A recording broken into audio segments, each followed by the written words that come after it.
Hi Leo, this is Aquila for your monthly reading for the month of March 2015. So first, on the 5th, we have a full moon in your second house of possession. So whatever you've been working on or towards regarding your material gains or your materials, that house controls your materials, there is going to be some type of bearing fruit of that, Leo.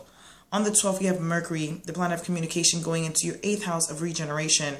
Your 8th house controls your partner's money, your in-laws, debts, taxes, death, sex, rebirth, regeneration, all of that. So your focus is going to be towards your communication is going to be towards that around the 12th, Leo. The first card that I got for you for the month of March is the Fool. So a need for a new beginning, a need for a new start. Maybe you want to start something very unknown. You want to make new decisions. You want to go from one situation to the other. You're a fire energy, so you do like change. So there is something or calling for something new and unknown in your life right now, Leo. So that's definitely the first card that I got for you. We have on the 14th, Saturn, the planet of discipline, retrograding in your 5th house of pleasure.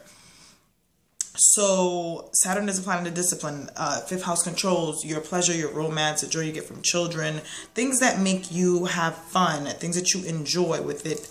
With Saturn going retrograde on the 14th in that department, there is going to be some type of reflection around that and what makes you happy. Maybe you might be thinking about that a little bit more on that end, because Saturn has been disciplining and restructuring certain parts of that part of your chart, Leo. We have on the 16th, we have a Uranus and Pluto square. This is the last one affecting your, it's a little bit of difficult energy. It's affecting your 9th and 6th house.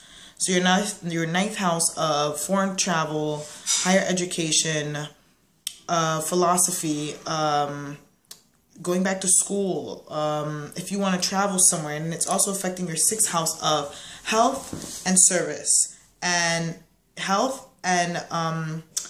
your self-service to others. So basically the job market, how you approach it, if you're not working, then how you're useful to other people. That's going to be a little bit of difficult energy around the 16th. The second card that I got for you, Leo, is the burden.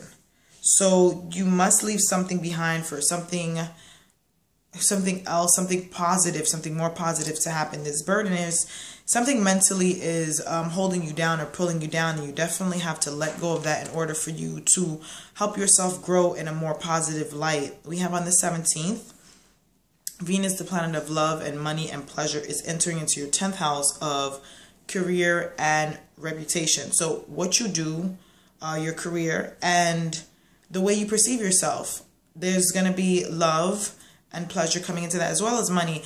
Now, it's also a self-indulgent planet, so you will probably be indulging on maybe your appearance and the way you look, the way you want to perceive, the way you want other people to perceive you, Leo.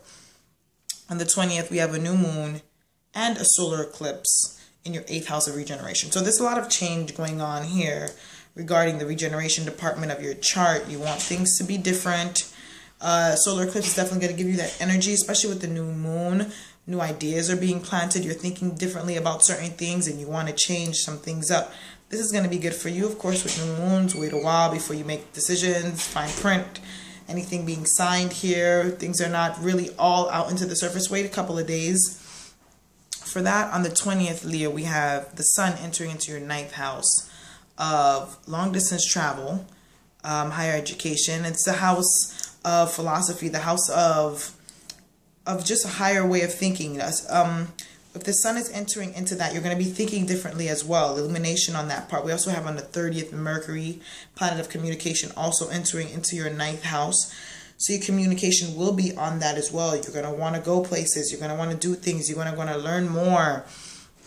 On the 31st, we have Mars, planet of action, entering into your 10th house of career and reputation as well. So Mars is a planet of action.